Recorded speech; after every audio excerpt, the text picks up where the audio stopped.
नमस्कार दोस्तों। 2024 ये जाने वाला है और 2025 बस आने ही वाला है। 2024 में हमने इस चैनल का नाम अ, निठल्ला चिंतन कर दिया है। सच बात तो ये है कि बहुत दिनों से मेरे मन में ये था कि हमारे इस चैनल का नाम निठल्ला चिंतन ही होना चाहिए।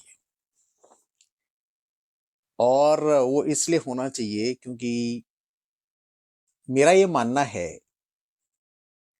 कि जब जो चिंतन निठल्ला होता है, मतलब जिसके पास कि आ, किसी उद्देश्य के बिना कोई चिंतन जब होता है तो वही चिंतन दार्शनिक चिंतन होता है, फिलोसॉफिकल चिंतन होता है। और हमारा ये चैनल निठल्ला चिंतन ये समर्पित है एक दार्शनिक चिंतन के लिए, जहां पर हम विभिन्न पर्सपेक्टिव्स पे मानव की विभिन्न विचारधाराओं पे बात करते हैं, आध्यात्मिकता पे बात करते हैं, धार्मिकता पे बात करते हैं और वैज्ञानिकता पे बात करते हैं, विज्ञान की दृष्टि पे बात करते हैं। बात हम न्यूरो साइंस की भी करते हैं, बात हम हेल्थ की भी करते हैं इस चैनल पे, और आगे भी करते रहेंगे। और पिछले कुछ दिनों से इसमें थोड़ा व्यवधान आ गया था क्योंकि मैं लगातार बैक टू बैक कुछ मुझे विदेश यात्राएं ज़्यादा करनी पड़ी इस बार, अपने काम की वजह से। और ये भी एक मेरे लिए तो एक खुशी की बात है कि मैं पिछले साल 6 देशों में गया, जहाँ पर कि रोम और नीदरलैंड्स और अज़रबैजान, ये 3 जगहें ऐसी रही इन 6 देशों में, जहाँ की यात्राओं ने मुझे कुछ बहुत कुछ सिखाया। क्योंकि वहाँ पर मैंने थोड़ा एक्स्ट्रा, और जगहों पे मैं जहाँ गया तो वहाँ पे बिल्कुल सिर्फ मीटिंग्स और कॉन्फ्रेंस तक ही सीमित रहा मामला, लेकिन इन 3 जगहों पे मैं खूब घूमा। फिर कुछ लोगों ने मुझे बताया कि मैं क्यों ना इनके भी वीडियो बनाऊं और इनके वीडियो बना करके और फिर इस चैनल पर डालूं।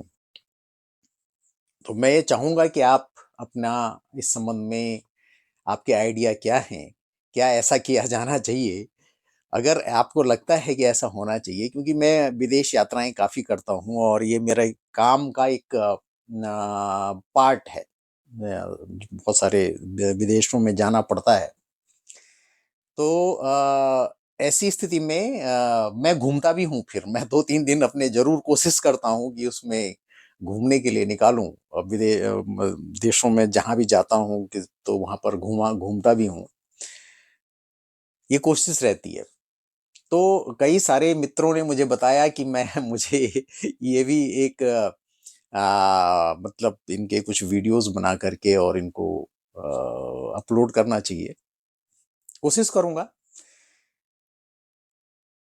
तो आज जो ये वर्ष गुज़र रहा है, उस पर एक कविता है जो मैंने करीब 3-4 साल पहले लिखी थी। ये जब भयावह कोरोना का दौर था और उसके बाद का जो न्यू ईयर था, उस पे मैंने ये कविता लिखी थी। लेकिन कविता प्रासंगिक है और आपको ये पसंद आएगी, ऐसा मेरा मानना है।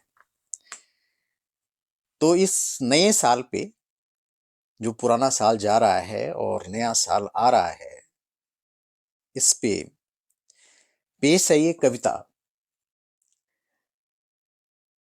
गाने की कोशिश कर रहा हूँ, गाता अच्छा नहीं हूँ, मेरा गाना गाना मुझे आता नहीं है। गाने की कोशिश कर रहा हूँ और मुझे उम्मीद है कि आपको पसंद आएगा ये। एक बड़ी फिलॉसॉफिकल कविता भी है ये। एक दार्शनिकता आपको इस कविता में दिखेगी। तो पेश है। गुजर गया जो वर्ष वो इतिहास बन चुका होगा। गुजर गया जो वर्ष वो इतिहास बन चुका होगा, मेरी और आपकी यादों में घुल मिल बस गया होगा। कुछ खट्टी कुछ मीठी बातें जो करी हमने, गुजरा वक्त किस्सों में उन सब को गढ़ चुका होगा। गुजर गया जो वर्ष वो इतिहास बन चुका होगा, मेरी और आपकी यादों में घुल मिल बस गया होगा। हर पल की हरकत में गुजरा वक्त शामिल है, हर पल की हरकत में गुजरा वक्त शामिल है। रंजो गम के किस्से हैं और किस्मत के फसाने हैं, कभी खुशी तो कुछ गम के तराने ही तराने हैं। इसी का नाम जीवन है, इसी का नाम जीना है। हर पल की हरकत में गुजरा वक्त शामिल है, रंजो गम के किस्से हैं और किस्मत के फसाने हैं, कभी खुशी तो कुछ गम के तराने ही तराने हैं। इसी का नाम जीवन है, इसी का नाम जीना है। हर पल जो गुजरता है लौट के फिर न आएगा, हर पल जो गुजरता है लौट के फिर न आएगा। वर्षों की गिनती में ये जीवन की हकीकत है। बीता वर्ष हम सबको बहुत कुछ दे के गुजरा है, उसकी सीख से मानव बहुत कुछ ज्ञान पाएगा। नववर्ष की इस बेला में विस्मित की ये ख्वाहिश है, बढ़े हर पल मानवता निराशा का दमन होगा। हम सबके जीवन में खुशहाली का रस होगा, इस धरती पर जीवन का मंगल गान एक नया होगा। नववर्ष की इस बेला में विस्मित की ये ख्वाहिश है, बढ़े हर पल मानवता निराशा का दमन होगा। हम सबके जीवन में खुशहाली का रस होगा, इस धरती पर जीवन का मंगल गान एक नया होगा। गुजर गया जो वर्ष वो इतिहास बन चुका होगा, मेरी और आपकी यादों में घुल मिल बस गया होगा। गुजर गया जो वर्ष वो इतिहास बन चुका होगा, मेरी और आपकी यादों में घुल मिल बस गया होगा। तो इसी के साथ आप सबको नववर्ष की अनेक अनेक शुभकामनाएं। मैं उम्मीद करता हूं और मैं आशा करता हूं कि नया साल आप सबको सबके लिए, आप सबके परिवारों के लिए बहुत सुखद अनुभूतियां लेकर के आएगा और एक नई ऊर्जा के साथ हम सब लोग अपने अपने जीवन में कुछ नया करेंगे, कुछ नया रचेंगे। लेकिन इस सब के बीच में आप सब लोगों से मेरी उम्मीद है और ये मेरी प्रार्थना है आपसे कि आप इस चैनल को इसको फॉरवर्ड करें, इसको शेयर करें, इसको लाइक करें और इस चैनल को सब्सक्राइब करके बेल आइकन दबाना न भूलें, ताकि हम नए साल में इस चैनल को नई तरीके से इवॉल्व करें।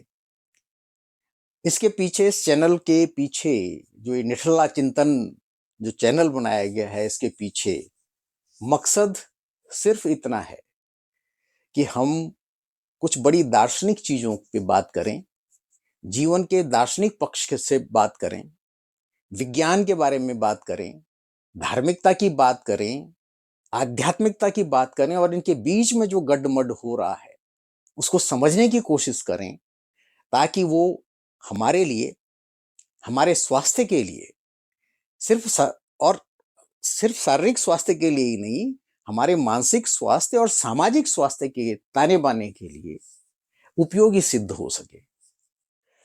तो मेरी उम्मीद है आप लोगों से, और मैं ये चाहता हूँ कि आप इस वीडियो को ज़्यादा से ज़्यादा शेयर करें और इस चैनल को शेयर करें, चैनल को सब्सक्राइब करें और सब्सक्राइब करके बेल आइकन को ज़रूर दबाएँ। ऐसा बोलना इसलिए भी ज़रूरी हो गया है क्योंकि इसमें इंटरप्शन काफ़ी हो गया है बीच में। तो फिर इसी के साथ आप सब लोगों को एक बार पुनः फिर से हैप्पी न्यू ईयर, नए साल की अनेक-अनेक शुभकामनाएँ। धन्यवाद। नमस्कार।